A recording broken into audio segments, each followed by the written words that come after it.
함께 읽은 욥기서 36장과 오늘 제가 조금 욕심을 내어서 37장까지 말씀을 우리가 함께 살펴보면서 하나님께서 주시는 은혜를 함께 나누기를 원합니다. 여러분, 이 욥기서 36장 또 37장까지 말씀은 이제 엘리후의 마지막 변론이 기록이 되어 있습니다.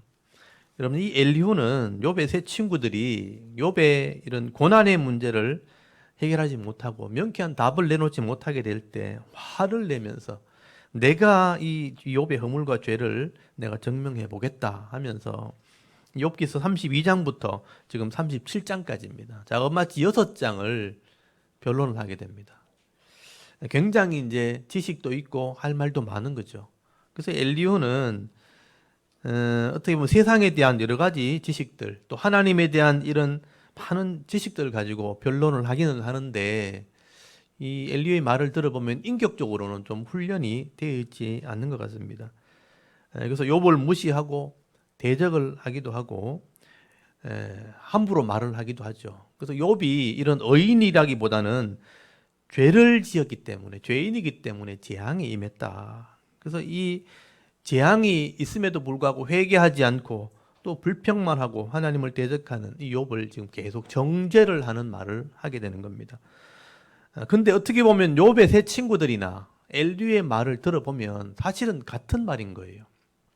욥이 의인이 아니다는 겁니다. 근데 오늘 본문에 이제 36장부터는 엘리후의 이 변론을 이렇게 들어보면 이제까지 나왔던 변론 중에 그나마 욥의 이 고난의 문제를 이해할 수 있는, 가장 접근할 수 있는 그런 변론을 하게 됩니다. 그래서 이 욥기서 36장 엘리후의 말의 핵심은 의인의 고난에 대한 문제입니다. 욥도 의롭다 하는 것을 인정을 하게 됩니다. 이제까지 욥의 친구들은요, 하나님께서는 악인들을 심판하시는 분, 하나님은 공의이기 때문에 악인은 심판하시고 의인들에게는 복을 주신다고 그렇게 주장을 하게 됩니다. 그래서 욥이 이런 재앙을 당하고 심판당한 거 볼 때 욥은 의인일 수 없다, 악인이라고 그렇게 정죄를 하게 되는 겁니다. 그런데 오늘 본문에 보시면 이 엘리후가 의인도 고난을 받을 수 있다라고 이제 주장을 하게 됩니다. 근데 이 의인에 받는 이런 고난의 문제가 욥이 생각하는 그런 고난과는 조금 질이 다르긴 해요. 그래도 이제 엘리후의 말을 한번 들어보면, 여러분, 엘리후는요, 이 하나님께서는 무한한 지혜, 또 이런 전지전능하신 이런 능력으로 이 땅을 다스리시는 분이라는 것을 먼저 강조를 하게 됩니다. 하나님이 완벽하기 때문에 하나님께서 공의롭게 재판할 수 있다는 것을 그렇게 강조를 하게 되는 거예요. 여러분, 2절부터 한번 보십시오. 36장 2절에 보시면요, 나를 잠깐 용납해라. 이 말은 좀 참아라, 이해해라, 이 말입니다. 내 말을 좀 잘 들어라. 내가 그대에게 보이리니 이는 내가 하나님을 위하여 아직도 할 말이 있습니다. 그러니까 하나님에 대한 어떤 지식을 내가 더 할 말이 있다. 하나님께서 어떻게 이 세상을 다스리고 있는지 내가 할 말이 더 있다는 겁니다. 3절 보십시오. 내가 먼 데서 지식을 얻고 나의 지으신 이에게 의를 돌려드리랴. 여기 먼 데라는 말은 어떤 물리적인, 공간적인 멀리 있다는 것보다는 시간적인 먼다는 것을 얘기하는 거예요. 그러니까 오랫동안 내가 지식을 쌓고 연구했던 것이다. 그래서 내가 하나님의 의를 지금 드러내고 싶은 것이다 라고 말하는 겁니다. 그리고 이 엘리후가 지금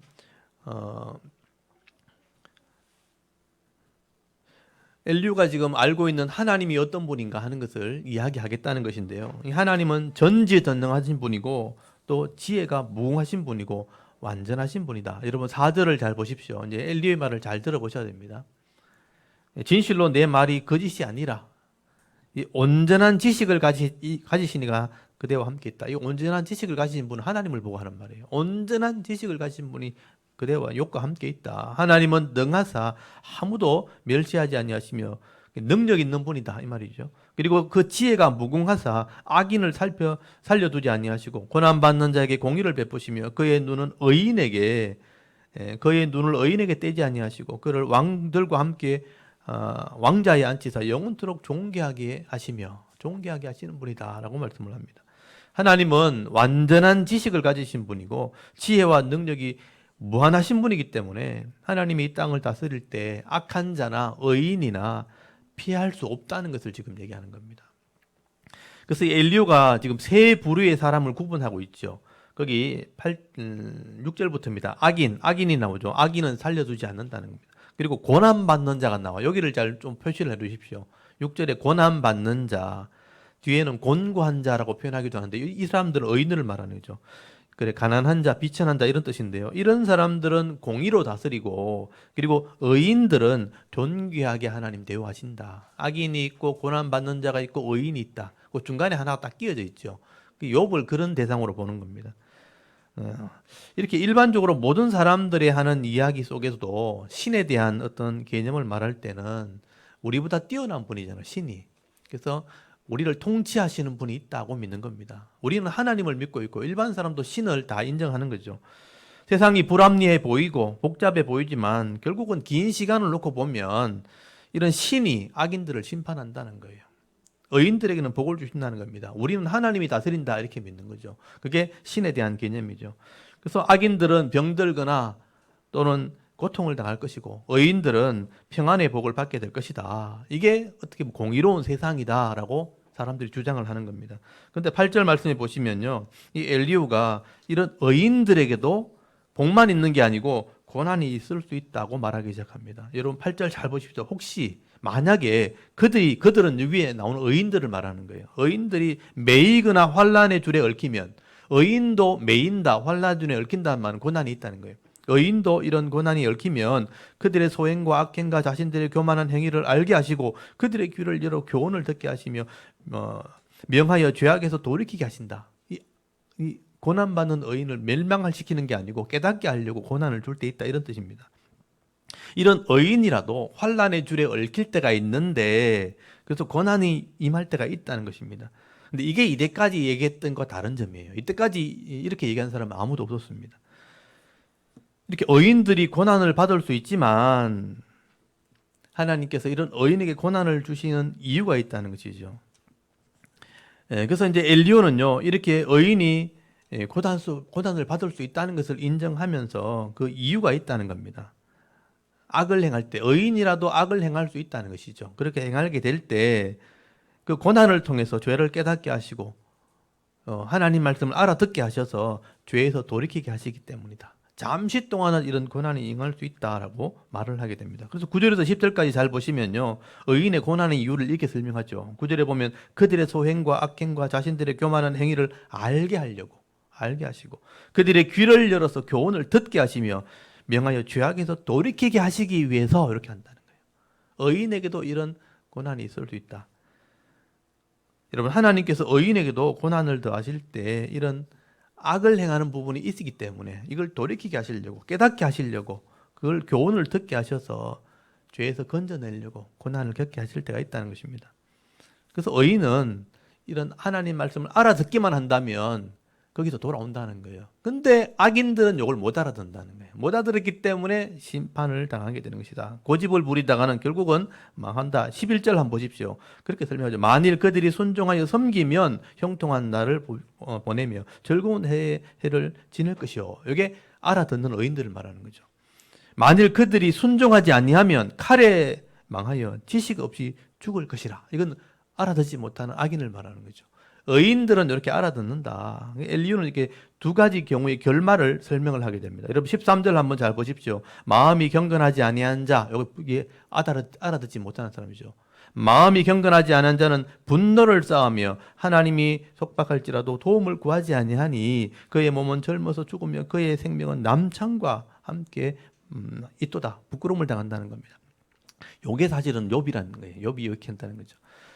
하나님을 알아들으면 겸손히 순종할 텐데 분노를 먼저 일으킨다는 거예요. 분노를 쌓으며 하나님의 속박에도 이런 고통에도 구하지 않는다. 기도하지 않는다는 거예요. 그래서 몸은 젊어서 죽을 것이고 병들어 죽고 또는 얌창과 같이 부끄러움을 당하게 될 것이다. 순종하지 않는 악인들은 이렇게 될 거다. 근데 15절 보시면 의인들은 어떻게 하는가? 하나님은 곤고한 자를 여기 곤고한 자를 줄을 좀 쳐놓으시고 아까 거기 고난받는 자하고 똑같은 단어는 똑같은 거예요. 이런 곤고한 자들은 그들을 구원하시며 학대 당할 쯤에 그의 귀를 열어주신다는 거예요. 알아듣게 한다는 거예요. 하나님. 의인들은 때로는 고난을 당하지만 다 알아듣는다.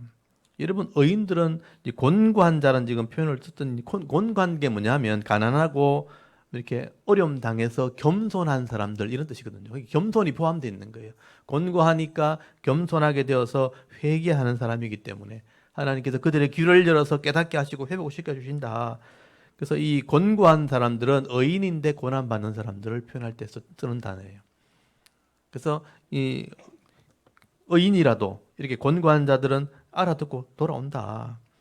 그래서 엘리후는요, 욥에게 이 고난이 왔을 때 욥이 받아들이지 않았거든요. 분노를 했다고 보는 거예요. 분노하고 기도도 하지 않고 악한 사람들처럼 막 말을 하면서 대들었다는 거죠. 그렇게 하지 말고 겸손해라. 그러면 하나님께서 네 마음을 회복시켜 줄 것이다. 그렇게 권면을 하게 되는 겁니다. 그래서 여러분 16절 한번 보십시오. 그러므로 하나님이 그대를, 그렇게 욥이죠, 그대를 환난에서 이끌어내서 좁지 않고 넉넉한 곳으로 옮기려 하셨은즉 무릇 그대의 상에는 기름진 것이 놓이리라. 당신도 알아듣고 회개하면 이렇게 회복될 거다. 그런데 엘리후의 생각이 뭐냐 하면요, 욥이 이렇게 하지 않았다는 거예요.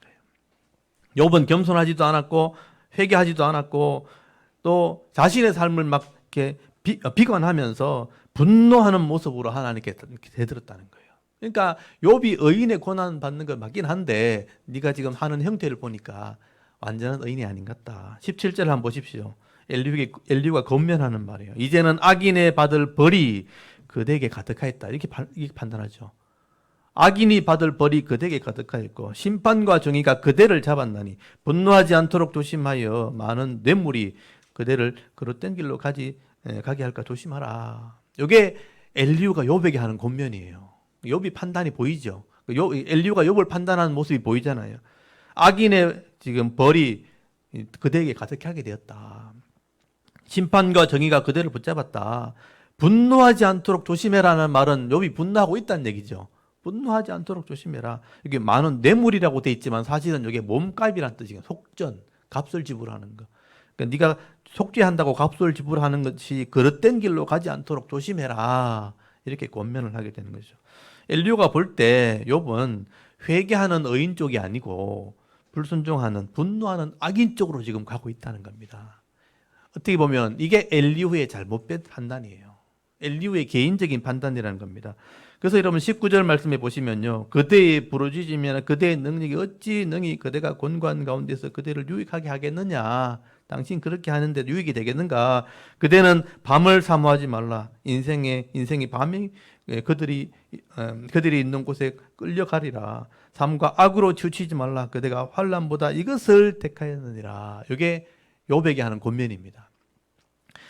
밤을 사모하지 말라. 밤이란 거 딱 느낌이 오죠. 어둠을 사모하지 말라. 죄를 사모하지 말라. 이런 말이죠. 그리고 악에게 치우치지 말라. 당신이 환난보다 이것을 택했다. 이것도 번역이 조금 애매하죠. 환난이란 말이 아까 곤고란 말과 똑같은 말이에요. 네가 곤고를 택하지 않고 이것을 택했다. 악을 선택했다는 거예요. 곤고함을 선택해야 의인이 되는데, 돌아올 수 있는데 네가 그것을 악을 선택했다. 그렇게 표현하고 있는 것입니다. 그래서 네가 악을 선택했기 때문에 결국은 너는 의인이 아니다. 심판받는다는 것입니다.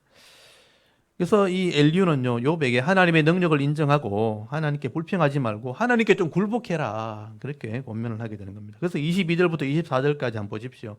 하나님은 그의 권능으로 높이 계시나니 누가 그같이 교훈을 베푸겠느냐. 누가 그를 위하여 그의 길을 정하셨느냐. 누가 말하기를 주께서 불의를 행하셨는데 할 수 있으랴. 그대는 욥은 하나님께서 하신 일을 기억하고 높이라. 잊지 말라. 인생이 그 일을 찬송하였느니라 하고 권면을 하게 됩니다. 하나님이 하신 일을 네가 좀 기억해라. 하나님을 좀 높이라. 우리 인생의 목적은 하나님을 찬송하는 것이라. 엘리후는 결국 욥은 의인이라 할 수도 있지만 사실은 악을 행한 의인이기 때문에 회개해야 된다는 것을 지금 강조를 하게 되는 겁니다. 여러분, 엘리후가 지금 한 발 양보한 거죠. 완전한 의인은 아니다. 의롭지 못하다고 계속 얘기하다가 의인이라 할지라도 하고 양보한 거죠. 그렇지만 악을 행한 부분이 있기 때문에 네가 회개해야 된다는 것입니다. 그러면서 이제 엘리후가 하나님이 얼마나 대단한 분인지를 아는 자 하면서 그 하나님이 얼마나 대단한지를 이제 막 자랑하기 시작하는 거죠. 그래서 이게 37장으로 연결되어지는 거죠. 이게 이제 연결되기 때문에 제가 한 장을 다 이렇게 설명을 하는 겁니다. 네가 회개해야 될 대상인데 그 네가 회개할 하나님이 어떤 분인지 아느냐? 하나님이 얼마나 대단한 분인지 아느냐? 그래서 우리 36장 26절부터는요. 비를 만드시고 그 비 중에 천둥과 번개를 치시는 하나님 얘기를 해요. 그러니까 하나님의 두려움을 얘기하면서 아마 고대 시대는요 그랬던 것 같아요. 갑자기 폭풍우가 몰려오고 천둥과 번개가 치면서 막 캄캄한 밤이 될 때 두려움을 느끼잖아요. 그런 모습으로 하나님을 설명하는 거예요. 이 엘리후가.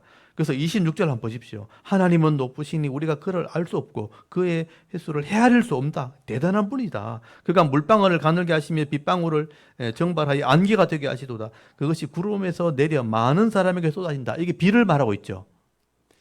그래서 어떻게 이 사람들이 지식을 알았는지 그 시대에 지금 물이 정발되어지면 안개처럼 되었다. 그게 모이면 구름이 되고 그게 비로 쏟아진다는 얘기를 하게 되는 거예요.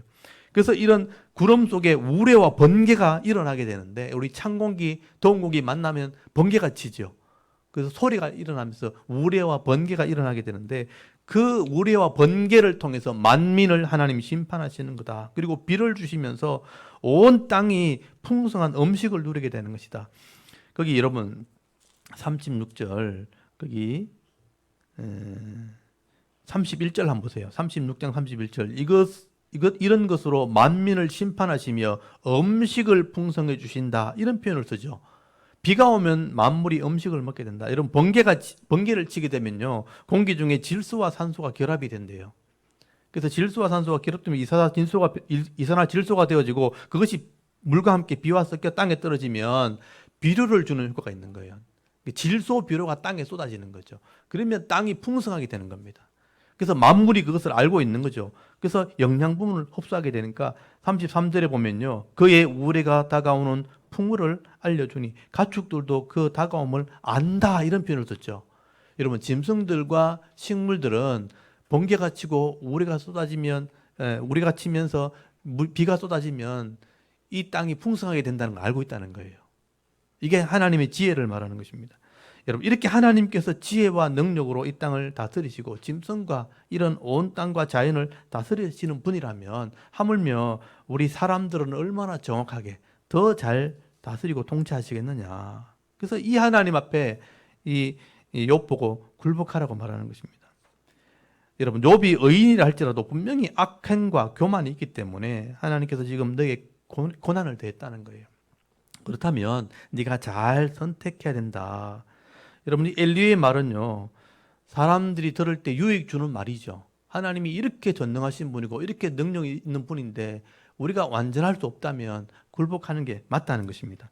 그런데 여기서 중요한 것은요. 욥에 대해서는 좀 다른 거예요. 욥은 하나님 보실 때 완벽한 의인이었어요. 그래서 하나님이 인정하신 의인이었다는 것이죠. 그래서 욥이 당하는 이런 고난의 문제는 악인이 당하는 고난과는 다르다는 겁니다. 그래서 욥이 당하는 의인의 고난에 대한 문제는 우리가 완벽하게 해결할 수 없는 것입니다. 그렇지만 욥에게는 맞지 않지만 이 엘리후의 말은 우리에게는 합당한 말이 될 수 있는 것입니다. 여러분 우리 성도들도 바른 삶을 살지 못하죠. 우리는 완전하지 못하기 때문에 허물도 있고 실수도 하고 교만하기도 하고 악을 행하기도 합니다. 목사도 성도도 마찬가지입니다. 우리는 허물이 있고 죄가 있고 실수도 하고 악을 행하는 사람들입니다. 그렇다면 이 엘리후의 말은 우리에게는 적용할 수 있어요. 우리는 적용해야 맞는 것입니다. 우리가 회개하는 삶을 살 때 위로를 받을 수 있고 평안을 얻을 수 있는 겁니다. 그런데 반대로 회개하지 않고 고집을 부리면 하나님이 결국 망하게 하시는 것입니다.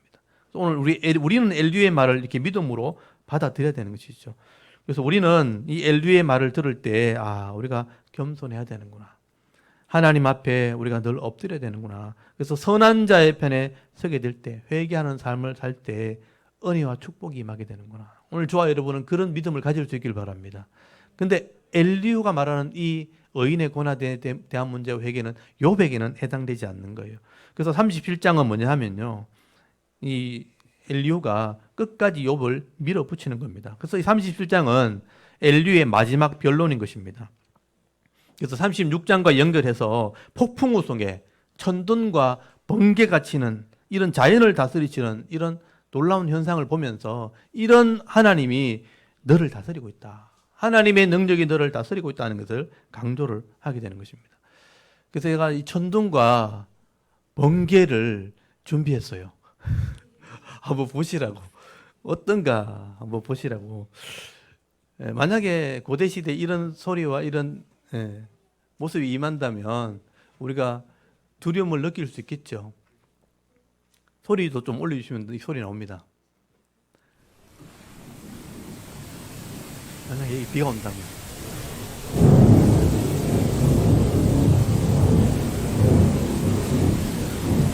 이런 소리 들으면 겁나죠.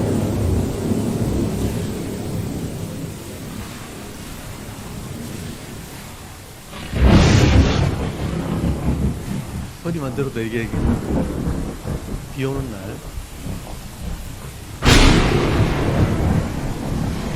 놀라지 마십시오. 이렇게.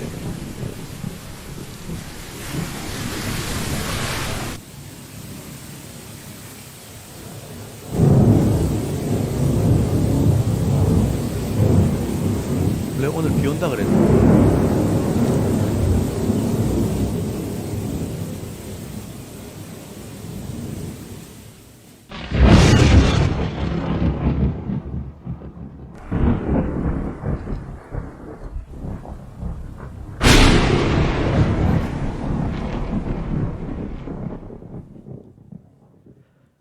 여기까지. 진짜 캄캄한 밤에 번개가 치고 우레 소리, 이런 소리가 막 들리면 두려움을 느끼죠.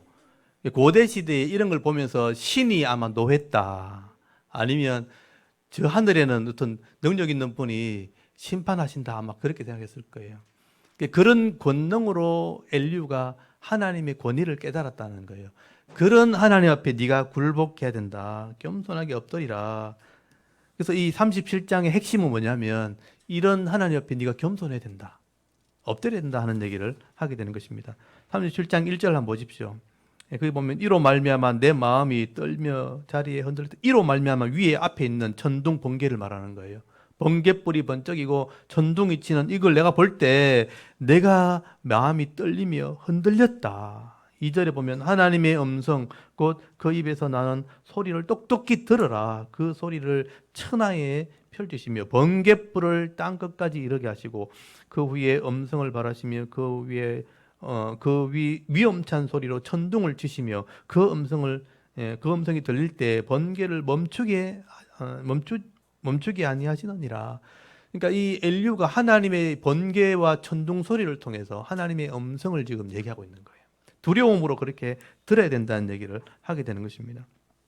그래서 여러분 3절 말씀에 우리 보시면 37장 3절에 이런 번개와 천둥을 얘기하면서 그 하나님 앞에 굴복해야 될 것을 말씀하게 되는 거죠. 여러분, 번개가 번쩍이면서 온 하늘이 덮이면서 천둥 소리가 나게 될 때 비가 쏟아지거든요. 그 비가 쏟아질 때 온 땅이 생명을 얻게 되는 겁니다. 살아나게 되어지고 또 풍성하게 되어지는 것이죠. 사실은 이 메마른 광야 지역에 이 사람들이 사는 지역이 그런 땅이거든요. 메마른 아무것도 없는 광야 지역에 비가 쏟아지기 시작하면요, 생명이 솟아나기 시작하는 거예요. 하나님이 그렇게 다스린다고 믿은 거예요. 캄캄한 밤중에 비가 오면서 쏟아지는 다음 날 보면 햇빛이 올라오면서 생명이 올라오는 거예요. 하나님이 이렇게 심판하시기도 하고 생명을 주시고 다스리시는 분이라는 것을 말씀을 하게 되는 거예요. 여러분, 농사를 지어 보신 분은 알 거예요. 이렇게 메마른 땅에 밭을 갈아놓고 한여름이 되면 물을 줘야 되는데 한 번에도 물을 안 주면 금방 말라 죽어버리는 거예요. 그 한번 물 주는 게 그렇게 힘든 거예요. 밭이 크든 작든 간에 물을 대야 되고 물을 줘야지만, 그래서 땅에서 그 강에서 물을 끌어와야 되거든요. 근데 물을 한번 못 줘버리면 다 말라 죽어버리는 겁니다. 근데 하나님께서는요, 이 밭이 아니고 온 땅을 그렇게 다스린다는 거예요. 여러분, 이 아프리카 지역의 사막 지역에 비를 쏟아부어서 그 산들의 나무가 울창하게 자라는 모습 보면요, 하나님이 정말 이 땅을 다스린다는 것을 우리가 알게 되어지는 것입니다. 하나님께서 이 땅을 이렇게 심판하시기도 하고 다스리시는 분이라. 그래서 여러분 6절 한번 보십시오. 6절에 보시면요, 37장 6절에 눈을 명하여 땅에 내리라 하시며 적은 비와 큰 비도 내리라 명하시느니라. 하나님이 겨울에는 눈으로, 여름에는 비를 명해서 내리게 하시는 분이라. 7절에 보시면요, 하늘에서 눈과 불을 뿌릴 때 사람들의 손이 거기서 멈춰진다는 거죠. 7절이 번역이 조금 어렵게 되는데, 그가 모든 사람의 손에 표를 주시어, 표를 준다는 말이 도장을 찍는다는 말인데, 도장을 찍는다는 말로 묶어버린다, 이런 의미가 있는 거예요. 그래서 사람들이 밭에 물을 주려고 강에서 물을 끌어오고 이렇게 하는데 비가 쏟아지기 시작하면 손이 묶여진다. 그러니까 일손이 멈춘다 이런 뜻이에요. 하나님이 사람의 손을 멈추게 하시고 물을 주시는 분이다라고 말씀을 하게 되는 겁니다. 그리고 8절에 보시면 그러나 짐승들은 땅 속에 들어가 처소에 머문다. 비가 오기 시작하면 짐승들은 땅으로 다 자기 집으로 들어가게 되고 9절에 보면 폭우는 그 밀실에서 또 추위는 북풍에서 타고 온다. 그 따뜻한 것은 남쪽에서 또 차가운 것은 북쪽에서 밀려오는 것이다. 그렇게 설명을 하게 되는 것입니다. 그리고 10절에 보시면 하나님의 입김이 얼음을 얼게 하고 물의 너비를 줄어들게 한다. 하나님께서 이 차가운 바람을 불게 하시면 온 땅의 물들이 다 얼어버리고 또 11절에 보시면요. 또 그런 구름에 습기를 실으시고 그 번개로 구름을 흩어지게 하시느니라. 습기를 실어서 먹구름을 만들면 이것이 비로 쏟아지게 되고 천둥을 치면 또 그걸 다 흩으시는 분이라. 12절에 보면 그런 감싸고 도시며 그들의 할 일을 조종하시느니라. 그는 땅과 육지 표면에 있는 모든 자들에게 명령하시느니라. 이게 조종하시고 명령하시는 분. 그러니까 비가 그냥 오는 게 아니라는 거죠. 하나님께서 때로는 비를 주시기도 하고 또 눈을 보내시기도 하고 그 지면을 다 조정하시고 그렇게 명령하시는 분이 하나님이시라. 이렇게 대자연을 관리하시고 다스리시고 명령하시는 하나님께서 우리 인생도 그렇게 다스리지 않겠는가? 우리 인생도 그렇게 하나님께서 지배하신다. 13절을 보시면요. 혹은 징계를 위하여 혹은 땅을 위하여 혹은 긍휼을 위하여 그러니까 이런 일을 생기게 하시느니라. 여기 보시면요. 하나님이 징계를 위해서 또는 긍휼을 위해서 하나님께서 그 땅을 이렇게 다스리시는 분이다라고 말씀을 하게 됩니다. 그래서 이렇게 하나님이 이 땅을 다스린다는 것을 네가 기억해야 된다. 그리고 14절 말씀이 요백에 권면하는 말씀이죠. 여러분 37장 14절에 거기 동그라미가 쳐져 있죠. 여기서부터 욥을 이제 권면하는 말씀이에요. 욥이여 이렇게 나오죠. 이것을 듣고 가만히 있어서 하나님의 오묘한 일을 깨달으라. 지금 엘리오는요. 이 자연에 대한 지식을 가지고 하나님을 드러내고 있는 겁니다. 그리고 그런 하나님을 네가 안다면 네가 깨달아야 된다. 그래서 15절 말씀부터는 욥에게 도전하는 거죠. 너 아냐? 이런 거. 네 하나님 아냐? 이건 도전하는 거예요. 하나님께서 어떻게 구름에게 명령을 내려 번개가 번쩍이게 하는지 아느냐? 이렇게 질문하는 겁니다. 근데 여기서부터는 이제 엘리오의 좀 교만함이라고 봐야 돼요. 나는 이렇게 아는데 너는 아냐? 이렇게 하는 거죠. 16절부터 겹겹이 구름이 하늘에 떠 있게 하는 하나님의 지혜와 완전한 것을 아느냐? 이 겹겹이 떠는 구름은 먹구름을 말하는 거예요. 17절에 남풍이 불어올 때 왜 옷이 따뜻한지 아느냐? 왜 남쪽에서는 따뜻한 바람이 불어오는지 네가 아느냐? 이렇게 물어보는 거예요. 18절에 하늘을 펴서 노수로 만든 거울처럼 단단하게 할 수 있겠느냐? 할 수 없을 것이다. 이 표현이 18절에 잘 보시면요.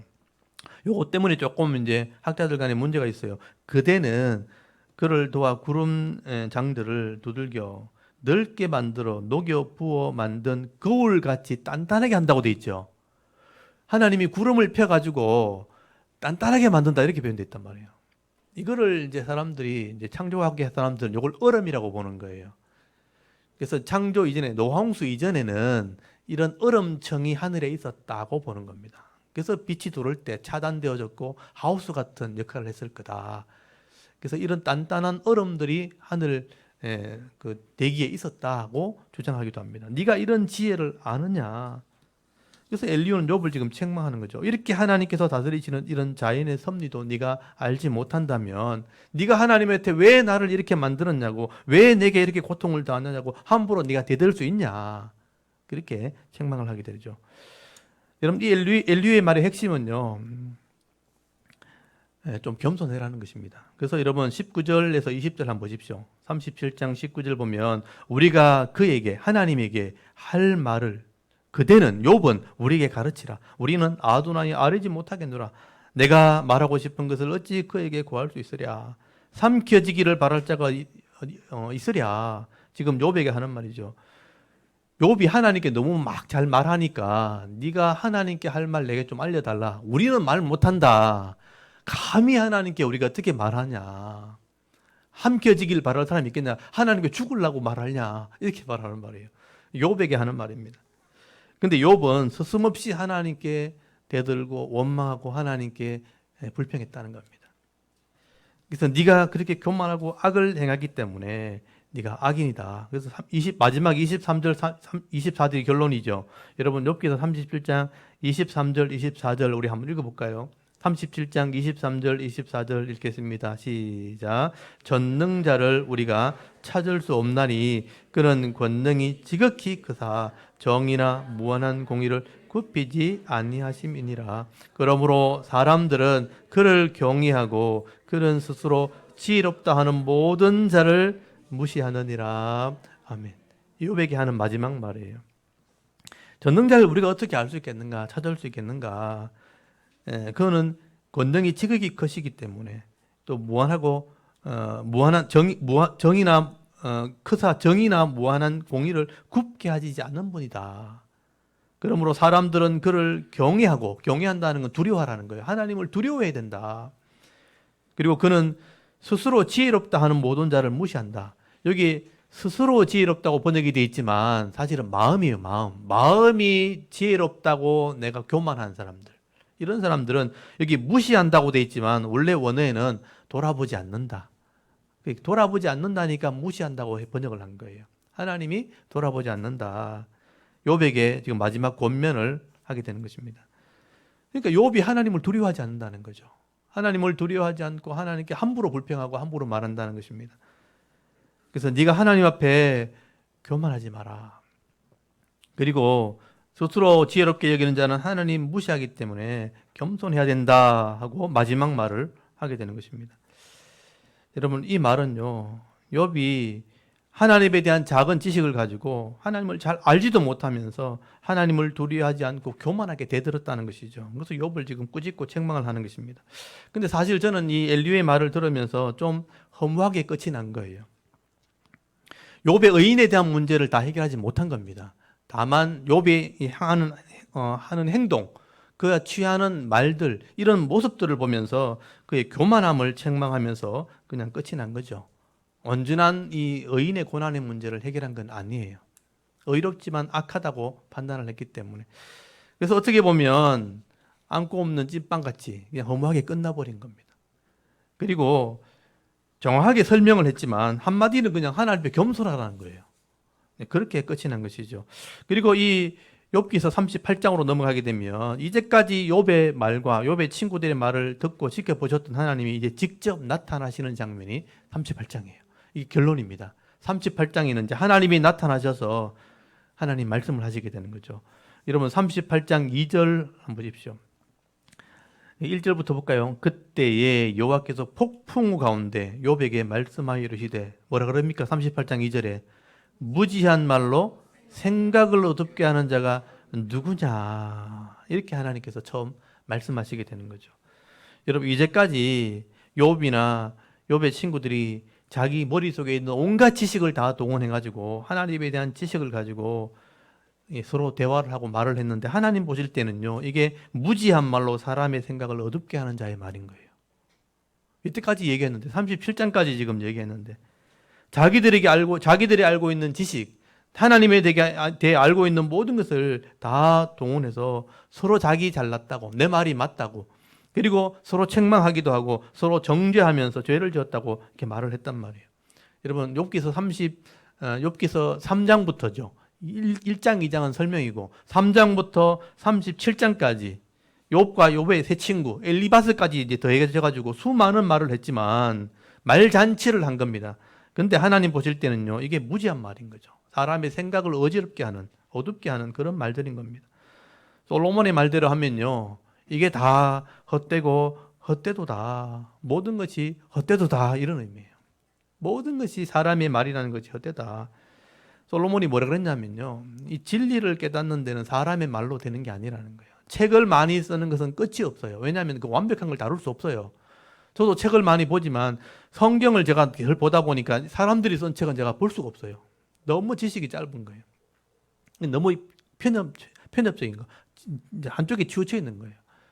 그러니까 책을 쓰는 것은 그걸 커버하려고 하니까 끝이 없이 써야 되고 많이 공부를 해야 되는데, 깨달아야 되는데 공부하는 것은 몸이 피곤하고 시간이 부족한 거예요. 그걸 다 섭렵할 수가 없는 거죠. 그러니까 솔로몬의 말대로 사람의 말로 결론을 낼 수가 없는 거죠. 이게 헛되고 헛되다. 모든 것이 헛되다. 여러분, 사람의 말이라는 것은 정말 어떻게 보면 허무한 것입니다. 사람이 말 속에 바르게 말하는 것 또는 변하지 않는 진리라고 말할 수 있는 건 사실 많지 않습니다. 자기 머릿속에 이 지식을 가지고 자꾸 말을 하다 보면, 내 제한된 지식으로 말을 하다 보면요, 그게 내 자랑밖에 안 되는 거예요. 사실은요. 한쪽에서 말하는 거예요. 내 자랑이 되고 그걸 또 과장하게 되어지고 교만하게 되어지고, 상대방의 주장을 하다 보면 상대방하고 맞지 않는 거죠. 그럼 서로 상처를 주게 되는 일이 벌어지게 되는 것입니다. 그래서 사람의 말을 많이 하지 않는 것이 좋은 거죠. 사실은요. 꼭 필요한 말만 하는 게 좋은 거예요. 그래서 제가 잠언에 보면요, 잠언서 10장 19절에 말이 많으면 허물을 면키 어려우나 그 입술을 제어하는 자는 지혜가 있느니라. 여러분, 살아가면서 방향이 다 다르잖아요. 그러니까 시골에 사는 사람이 있고 도시에 사는 사람이 있고 또 학업을 전문으로 하는 사람이 있고 기술을 전문으로 하는 사람이 있잖아요. 그럼 자기 말이 다 달라요. 그러니까 어린아이, 경험하지 못한 사람이 말이 있고 경험한 노인의 말이 있거든요. 근데 자기 주장이지만 다 달라요. 근데 그걸 막 주장을 해버리면 저쪽에서는 이해가 되지 않는 거죠. 그래서 다 섭렵할 수가 없는 것입니다. 그래서 말을 자꾸 많이 하게 되면 허물이 드러나게 되고요. 또 입을 제어할 줄 아는 것은 내 아는 것만 잘 다루게 되면 그게 지혜가 될 수 있다는 것입니다. 여러분, 잠언서 17장 28절에 보면요, 미련한 자도 잠잠하면 지혜로운 자로 여기고요, 또 그 입술을 닫으면 슬기로운 자로 여기느니라. 저는 이것을 선택을 했습니다. 모르면 가만히 있으면 되는 거예요. 미련한 자도 잠잠하면 지혜로운 자로 여겨요. 왜냐하면 자기 하는 것은 자기는 할 수 있으니까. 자기 것만 말하는 사람은 지혜로운 거예요. 근데 남의 까지를 얘기하려니까 문제가 되는 것입니다. 잘 모르면 잠잠하고 입을 닫고 있으면 지혜로운 자로 또는 슬기로운 자로 여겨진다는 것이죠. 여러분, 사실 욥의 고난의 문제는요, 우리가 답을 할 수 있는 그런 부분이 아니에요. 처음부터 우리가 답을 할 수 있는 부분이 아니었어요. 하나님께서 말씀하셔야 되고 하나님께서 판단하시는 그런 문제입니다. 그런데 이 의인의 고난의 문제를 가지고 사람이 답을 하려고 하고 또 그것을 책망하려고 하고 해결시키려고 하니까 해결이 안 되고 서로 상처를 주고받게 되어지는 것입니다. 그럴 때 우리가 해야 될 일이 뭐냐면 하나님께 엎드리는 것입니다. 그러니까 하나님 말씀을 통해서 바른 지식과 바른 믿음을 가져야 되는 부분인 겁니다. 그런데 여러분, 이 땅에서 일어나는 많은 일들을 보면요, 우리 지식으로 다 이해하지 못하는 게 더 많아요.